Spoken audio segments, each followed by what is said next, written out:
ને શું વધારે બેલી ફેટ છે કે થાઈ ફેટ છે? બંને હેલ્થ પ્રોબ્લેમ તમારી બોડી બાબતમાં અલગ જ સ્ટોરી કહેવા માંગે છે. ટ્રિપલ શેપ બોડી હોય તમારી તો તમારી વેસ્ટ લાઇન થી ઉપર છે ને ઈ તમારી બેલી ફેટ વધતી જાય છે. પેર શેપ હોય તમારી બોડીનો તો તમારા હિપ અને થાઈઝ ઉપર ન્યાની ફેટ વધતી જાય છે. ડિફરન્ટ બોડી હોવાના કારણ છે કે તમારી બોડીના હોર્મોનલ ઇમ્બેલેન્સ છે. એપલ શેપ બોડી ટાઈપ છે ઈ કોમન છે મેનમાં. પેર શેપ બોડીનો હોય ને તો ઈ કોમન છે વુમન્સમાં. ઘણા મેનને પણ એપલ શેપ બોડી હોઈ શકે છે. એપલ શેપ બોડી હોય તો તમારું એનો મીનિંગ એવો છે કે તમારું કોર્ટિસોલ અને તમારું ઇન્સ્યુલિન લેવલ ઇમ્બેલેન્સ છે. પેર શેપ બોડી હોય એનો મીનિંગ એવો છે કે તમારું એસ્ટ્રોજન લેવલ ઇમ્બેલેન્સ છે. તમારા બીજા પાર્ટની બોડીમાં પણ એક્યુમ્યુલેટ થાય છે. તમારા આર્મ્સ કે તમારા આપણા બાજુ મોટા હોય તો એનો મીનિંગ એવો છે તમારી બોડીનો ટેસ્ટોસ્ટેરોન હોર્મોન ઇમ્બેલેન્સ છે. જો તમારી ડોકી પાસે કે તમારી આપણે એમ થાય ને કે નેક પાસે એકદમ ફેટ વધતી હોય એનો મીનિંગ તમારો TSH લેવલ મીન્સ તમારા થાઇરોઇડ ને જે ઇન્ફ્લુઅન્સ કરે છે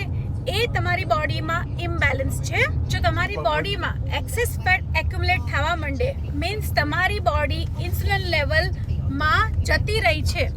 કારણ કે ઇન્સ્યુલિન આપણી બોડીનું ફેટ સ્ટોરેજ હોર્મોન છે. તો જ્યારે તમારી બોડીનું ઇન્સ્યુલિન લેવલ હાઈ હોય છે આપણી બોડી જે પણ આપણે ખાવાનું ખાઈએ છીએ એ સીધું કન્વર્ટ કરે છે ફેટમાં. તો તમને કદાચ ગમે તમારી બોડીના પાર્ટમાંથી તમને તમારું બોડીનું ફેટ ઓછું કરવું હોય મીન્સ ચરબી ઓછી કરવી હોય તો તમારે તમારા ઇન્સ્યુલિન લેવલ જે હોર્મોન છે તમારી બોડીમાં એને બેલેન્સ કરવું પડશે. અને ઇન્સ્યુલિનને બેલેન્સ કરવાનું ખાલી એક જ મારી પાસે સોલ્યુશન અને ઈ છે આપણી લાઈફસ્ટાઈલ ચેન્જીસ.